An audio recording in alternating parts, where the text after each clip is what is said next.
अस्सलाम वालेकुम। Hope so आप सब लोग ठीक होंगे। कुछ दिन से हमारा जो पीपीएससी की प्रिपरेशन थी एमसीक्यूज की, वो थोड़ा पास आ गया था उसमें।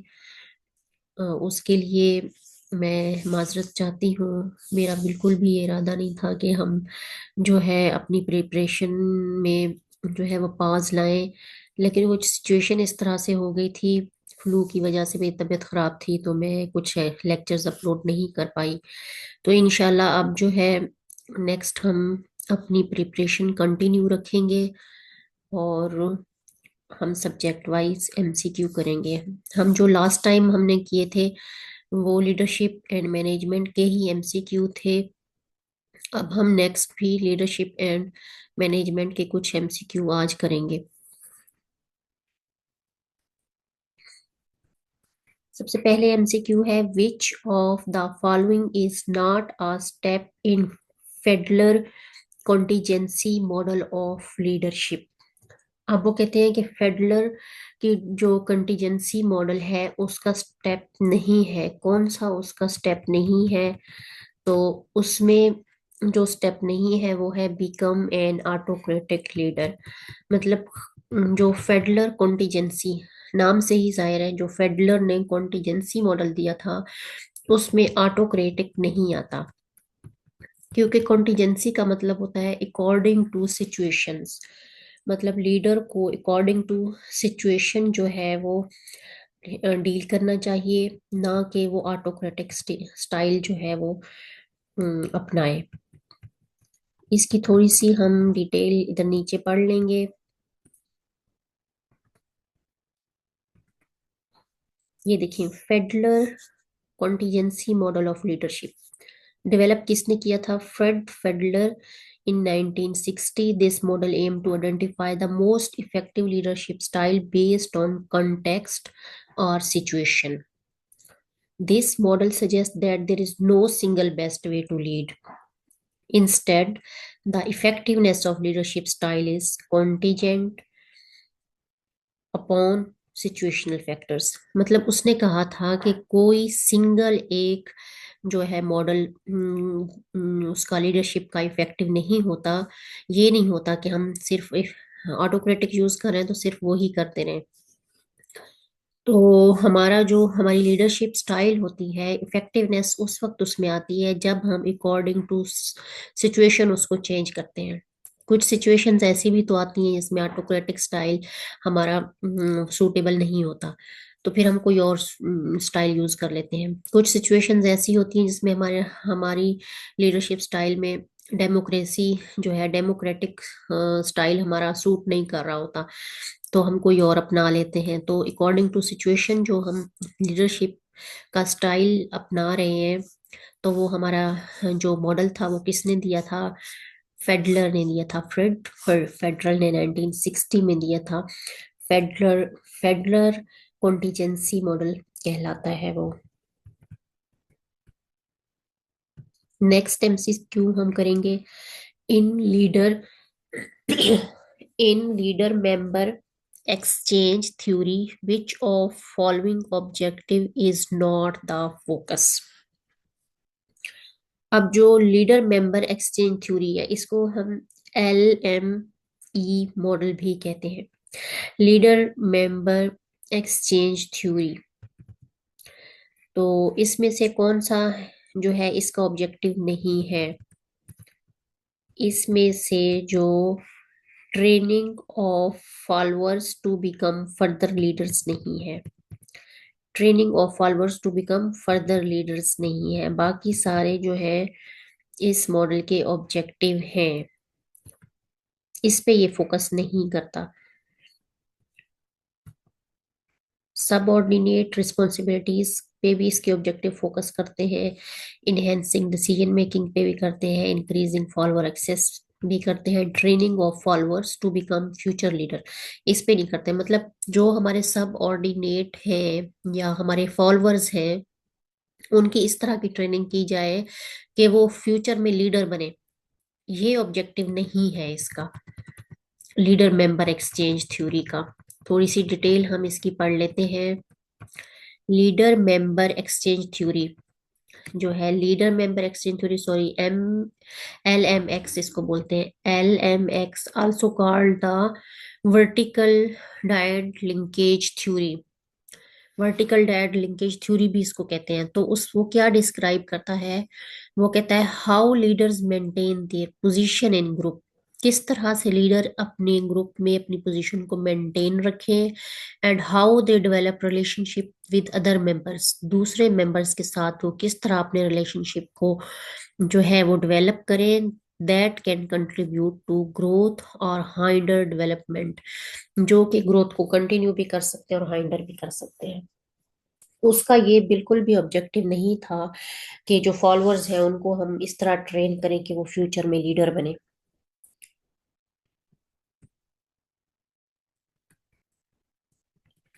अब हम नेक्स्ट पढ़ते हैं।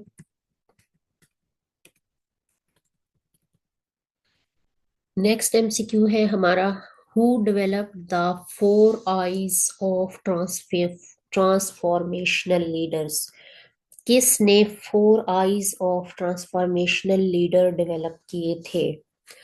तो वो हमारा है बर्नार्ड ए बास। ऑप्शन ए, बर्नार्ड ए बास ने four I's of transformational leader जो है वो डेवलप किए थे। अब हमने लास्ट लेक्चर में ट्रांसफॉर्मेशनल एंड ट्रांजैक्शनल लीडरशिप पढ़ी थी, आप लोगों को याद होगा। अगर आप लोगों को याद नहीं है तो आप प्रीवियस लेक्चर एक दफा दोहरा लीजिएगा। अब हम पढ़ते हैं कि ट्रांसफॉर्मेशनल लीडर के फोर आईज क्या हैं। अब ट्रांसफॉर्मेशनल के लीडर के जो फोर आईज हैं वो फोर कैरेक्टरिस्टिक्स हैं इसके, जिसमें क्या आता है, आइडियलाइज्ड इन्फ्लुएंस। ट्रांसफॉर्मेशनल का जो लीडर्स का जो इन्फ्लुएंस होता है वो आइडियलाइज्ड होता है। इंटेलेक्चुअल स्टिमुलेशन होती है उनमें, मतलब उनमें उनके अंदर एक एक खासियत पाई जाती है कि वो दूसरों को स्टिमुलेट करते हैं, मोटिवेट करते हैं। इंडिविजुअलाइज्ड कंसीडरेशन होती है उनमें, कि अपने जो फॉलोअर्स हैं उनको उनको इंडिविजुअल बेसिस पे या उनके अकॉर्डिंग टू नीड वो कंसीडर करते हैं। हर किसी को इक्वली ट्रीट नहीं करते, बल्कि जिसकी जो नीड होती है या जिस सिचुएशन में उसको डील करना है वो वैसे ही करते हैं। इंडिविजुअलाइज्ड कंसिडरेशन का मतलब ये है। फोर आई का क्या मतलब है? फोर्थ आई का मतलब है इंस्पायरेशनल मोटिवेशन। इंस्पायरेशनल भी होते हैं और वो मोटिवेशन में, मतलब मोटिवेशन होती है, इंस्पायरेशन करते हैं, लोगों को इंस्पायर करते हैं अपनी मोटिवेशन से। तो ये फोर आईज हैं वो किसके हैं?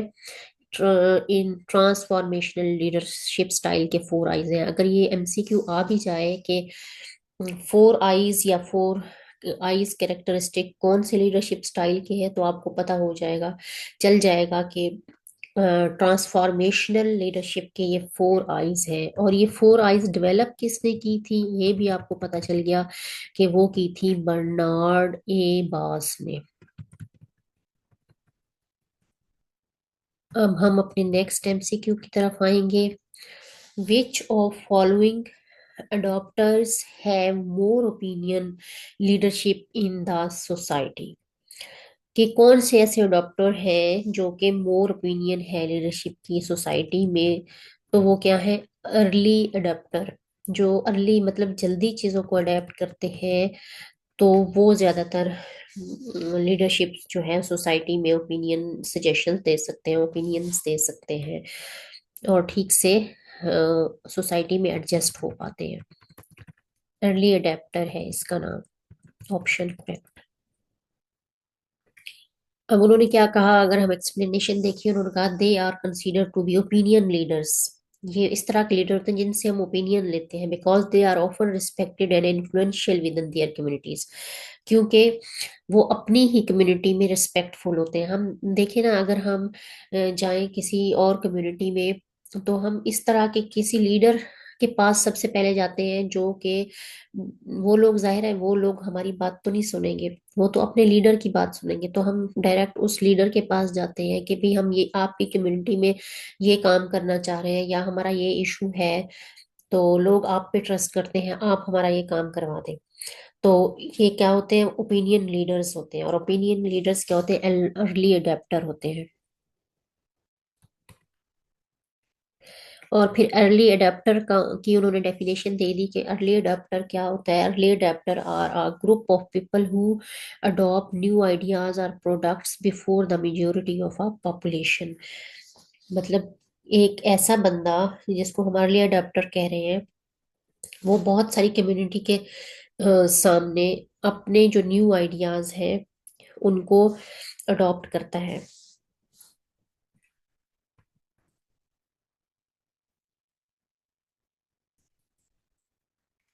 चलिए अब हम नेक्स्ट पढ़ेंगे एमसीक्यू।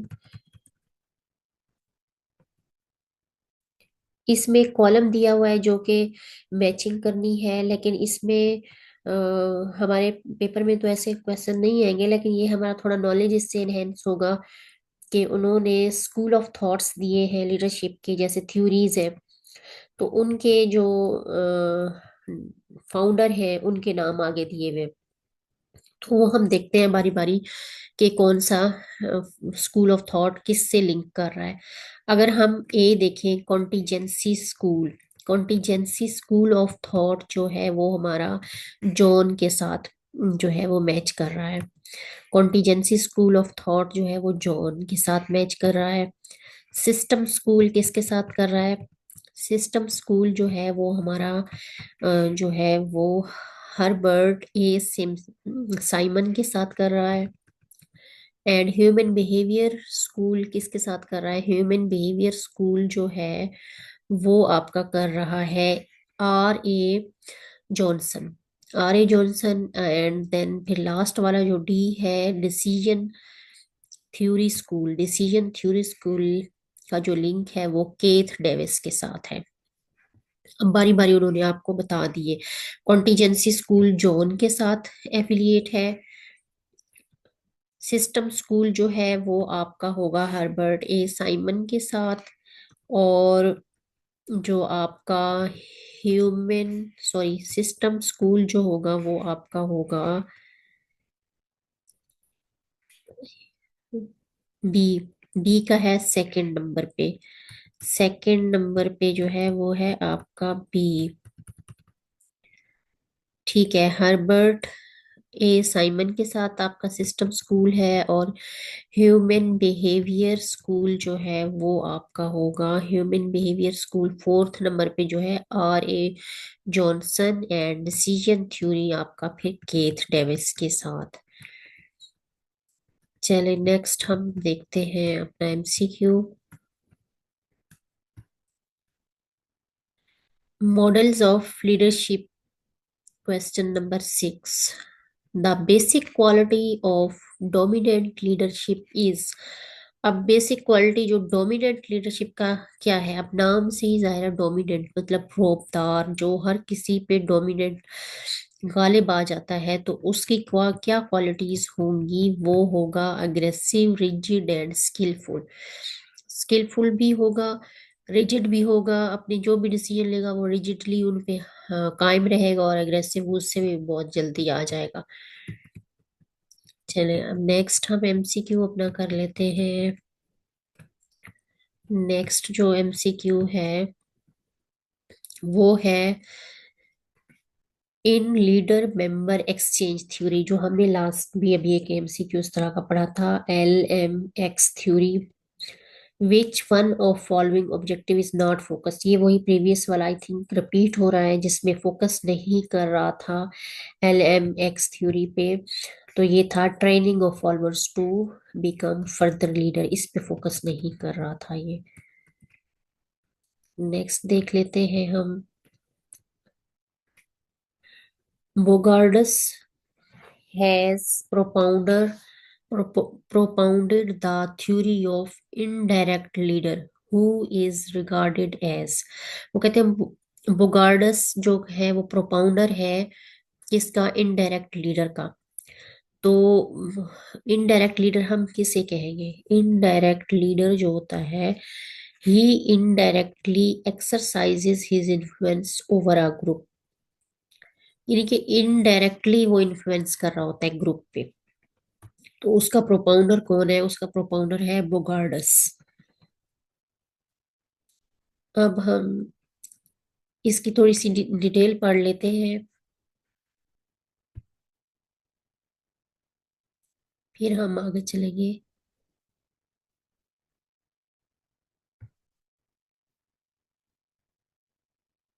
चले, अब बुगार्डस ने जो लीडरशिप की, वो कहते हैं कि ये एक साइकोलॉजिस्ट था, offer different classification of leadership. Bogardus has described 5 type of leadership. Bogardus ने 5 टाइप्स दी थी लीडरशिप की। उसने कहा था कि डायरेक्ट एंड इनडायरेक्ट है, पार्टिसन है एंड साइंटिफिक है, social executive executive and mental leadership है, autocratic, charismatic, parental and democratic, and prophet, saint, expert and boss। अब अगर हम इनकी तफसील देखें तो अब ये होगा, डायरेक्ट जैसे डायरेक्ट वो इन्फ्लुएंस कर रहे हैं अपने फॉलोअर पे। इनडायरेक्ट उन्होंने इसी डेफिनेशन में बता दिया कि इनडायरेक्टली अपने फॉलोअर पे इन्फ्लुएंस करते हैं। और पर्टिसेन कौन से होते हैं? पर्टिसेन मतलब जैसे पुराने रस्म रिवायात को जो मानने वाले होते हैं। और कुछ होते हैं साइंटिफिक, साइंटिफिक जो सिर्फ साइंटिफिक चीजों पे बिलीव करते हैं, हर चीज लॉजिकली थिंक करते हैं, रेशनल देते हैं। कुछ होते हैं social executive and mental leadership, मतलब उनमें जो है वो सोशलाइजेशन भी होती है, और वो रिलेशनशिप्स पे बिलीव करते हैं। इस तरह की लीडरशिप होती है। कुछ होते हैं ऑटोक्रेटिक, क्रिज्मेटिक एंड पैटर्नल। ये तो अब इन चारों की तो आपको डेफिनेशन अच्छे से आती है। ऑटोक्रेटिक जो इंडिपेंडेंटली डिसीजन लेते हैं, क्रिज्मेटिक जो इंस्पायरेशनल होते हैं, जिनमें इनबॉर्न क्वालिटीज होती है, ट्रेट्स होते हैं इंस्पायर करने के। फिर कुछ होते हैं पैटर्नल एंड डेमोक्रेटिक। पैटर्नल जो है वो उसमें ये होता है कि जैसे अपने साथ साथ लेके पेरेंट्स अपने बच्चों को साथ साथ लेके चलते हैं, इसी तरह उनमें क्वालिटीज होती है। फिर होते हैं डेमोक्रेटिक, वो ये होते हैं कि अपने फॉलोअर्स को भी अपने डिसीजंस में इन्वॉल्व करते हैं। प्रॉफिट मतलब जैसे हमारे पैगंबर थे या कुछ इस तरह से। और सेंट जैसे बुजुर्ग टाइप जो लोग होते हैं जिन पे लोग बिलीव करते हैं ज्यादा। एक्सपर्ट बॉस भी हो सकते हैं। ये सारे दिए थे इसने, बोगार्डस ने। और जो इनडायरेक्ट की उन्होंने डेफिनेशन पूछी है, तो वो ये है कि he indirectly exercises influence over the group. इसका आंसर है। नेक्स्ट हमारा होगा, leadership is socio psychological assumption which is related with. Socio psychological assumption है जो कि रिलेट किस चीज से कर रहा है? रिलेट कर रहा है द गाइडेंस ऑफ सोसाइटी। मतलब लीडर्स जो है वो सोसाइटी को गाइड कर रहे होते हैं। अब उन्होंने गाइडेंस क्यों कही है? क्योंकि उन्होंने बात की सोशो साइकोलॉजिकल। अगर सोशो साइकोलॉजिकल सपोर्ट लीडर कर रहा है तो वो किस वे में कर रहा है कि वो लोगों को गाइडेंस प्रोवाइड करता है सोसाइटी में। नेक्स्ट हम देखते हैं। नेक्स्ट ये आई थिंक वही वाली टेबल आ गई, इसको हम नहीं पढ़ते दोबारा। नेक्स्ट क्वेश्चन नंबर 11, ये पढ़ लेते हैं। During the period of a social emergency the autocratic leader gets easier popularity than the democratic leader. वो कहते हैं कि इमरजेंसी में अगर कोई सोशल इमरजेंसी हो जाए, उसमें जो ऑटोक्रेटिक लीडर होते हैं वो ज्यादा पॉपुलर होते हैं बनिस्बत डेमोक्रेटिक के। तो ऐसा क्यों होता है? क्योंकि he exercises exclusive power to reorient the group according to immediate objective. क्योंकि वो अपना जो एक्सक्लूसिव उसकी जो उसका जो उसके पास पावर है वो उसको यूज करता है, ताकि जो इमीडिएट जो भी इमरजेंसी सिचुएशन में ऑब्जेक्टिव है, हमारा एम है, उसको हम फॉलो करें और उसको अचीव कर सकें। इसलिए वो ज्यादा पॉपुलर होते हैं।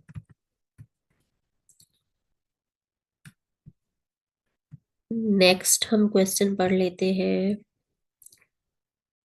Managerial grid model of leadership has concern for. अब जो मैनेजेरियल ग्रिड मॉडल है लीडरशिप का, वो किस पे कंसर्न कर रहा है? वो कर रहा है आपका पीपल एंड प्रोडक्ट पे। पीपल एंड प्रोडक्ट पे जो मैनेजेरियल ग्रिड मॉडल है वो दो चीजों पे कंसर्न करता है, पीपल एंड प्रोडक्ट पे करता है। जो अब इसके बारे में थोड़ा सा हम पढ़ लेते हैं। The managerial grid model is a style leadership model developed by Robert R Blake and Jane Mouton. इसने Robert R Blake and Jane Mouton ने इसको डेवलप किया था। और इसमें होता क्या था, this model originally identified five different leadership styles based on concern for people and the concern for production। यानी कि दो चीजों पे वो कंसर्न कर रहा है मैनेजरियल ग्रिड मॉडल।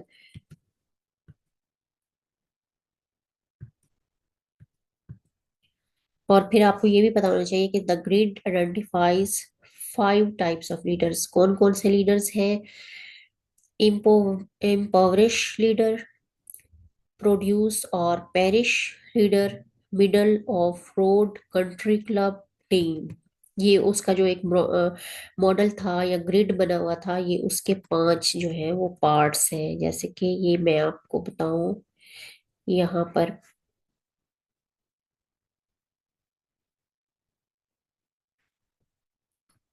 ये जैसे ग्रिड बना हुआ है जिसमें कंट्री क्लब मैनेजमेंट लिखा हुआ है, टीम मैनेजमेंट है, मिडल ऑफ रोड है, इम्पावरिश मैनेजमेंट है, टास्क मैनेजमेंट है। और साथ में ये देखिए इनका एक ही जैसे स्केल सा बना हुआ है, उसके अकॉर्डिंग उन्होंने फिर जो है उसको डिवाइड किया। अब इसके मेन जो कंसर्न है वो क्या है? Concern for people and concern for productivity.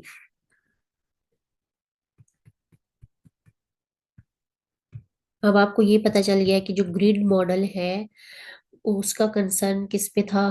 Product and people पे। Managerial grid model was developed by, ये हम पीछे पढ़ चुके हैं, किसने डेवलप किया था? Robert R R R Blake and J Mouton ने डेवलप किया था ये ग्रिड मॉडल। नेक्स्ट जो है हमारा 14th MCQs, identify which component is not a part of trade theory of leadership. कौन सा जो है कंपोनेंट नीचे दिया हुआ है वो जो ट्रेड थ्योरी ऑफ लीडरशिप है उसका पार्ट नहीं है। ट्रेड थ्योरी आपको पता है ट्रेड थ्योरी कौन सी थी? हमने last time I think discuss किया था इसको। जो ट्रेड थ्योरी है उसमें इमोशनल मेच्योरिटी नहीं आती। ट्रेड थ्योरी में आपकी फिजिकल फैक्टर्स भी आते हैं, इंटेलिजेंस भी। ट्रेड थ्योरी का मतलब खसूसियात है ना एक इंडिविजुअल की। फिजिकल फैक्टर भी आते हैं, इंटेलिजेंस भी आता है, सोशल एबिलिटी भी आता है इसमें, लेकिन इमोशनल मेच्योरिटी नहीं आती ट्रेड थ्योरी में। तो इसका आंसर क्या है? Emotional maturity. अब जैसे हमारे एमसीक्यू आते हैं तो एमसीक्यू में आप लोगों ने एक बात का ख्याल रखना होता है, स्टेटमेंट को पढ़ते वक्त इस बात का ख्याल रखें कि आया वो इन चारों चीजों में से पॉसिबल इसका जो आंसर है वो उसको पूछ रहा है, या फिर वो नॉट लगाया हुआ है उसने स्टेटमेंट में कि इन चारों में से एक नहीं है। अगर हम इस नॉट को इग्नोर कर देंगे, हमारे माइंड में नहीं होगा, तो हमारे माइंड में ये फोकस होगा कि ट्रेड थ्योरी के कंपोनेंट्स वो पूछ रहे हैं। फिर जब हम इनको पढ़ेंगे हम कहेंगे ये सारे तो उसके कंपोनेंट लग रहे हैं हमें। तो नॉट वाला जो ऑप्शन है उस पे हम फोकस नहीं करेंगे तो हमारा आंसर गलत हो जाएगा। तो नॉट जो है इमोशनल मेच्योरिटी जो है ट्रेड थ्योरी की का कंपोनेंट नहीं है। अब हम अपना नेक्स्ट एमसीक्यू पढ़ेंगे 15th। Tead has characterise the leadership through. अब टेड ने करेक्टराइज लीडरशिप को कैसे किया था? टेड ने किया था न्यूरल एंड फिजिकल पोटेंशियलिटीज से करेक्टराइज किया था लीडरशिप को। टेड ने characterise neural and physical potentialities से किया था। अब टेड था कौन और उसने कब इसको करेक्टराइज किया? उसने कहा कि Ordway Tead was an American organizational theorist, adjunct professor of industrial relations at Columbia University. उसने क्या कहा था? Leadership is the combination of qualities by possession of which one is able to get something done by others. यानी कि दूसरों से काम लेना, कि किसी बंदे को इस काबिल बनाना कि दूसरों से काम ले सके, chiefly because through his influence, तक वो अपने इन्फ्लुएंस के जरिए, अपनी जो उसकी इंस्पायरेशनल उसका इन्फ्लुएंस है उसके जरिए वो दूसरों से काम ले सके। they become willing to do.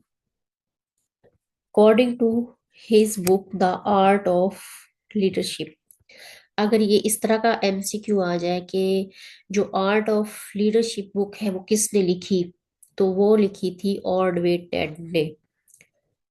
ऑर्डवे Ted ने अपनी बुक में लिखा कि leadership is the activity influencing people to cooperate towards some goals which they come to find desirable. बहरहाल इन्होंने जो एमसीक्यू में पूछा हुआ है कि टेड ने कैरेक्टराइज कैसे किया था लीडरशिप को, तो उसने किया था न्यूरल एंड फिजिकल पोटेंशियलिटीज पे किया था लीडरशिप को।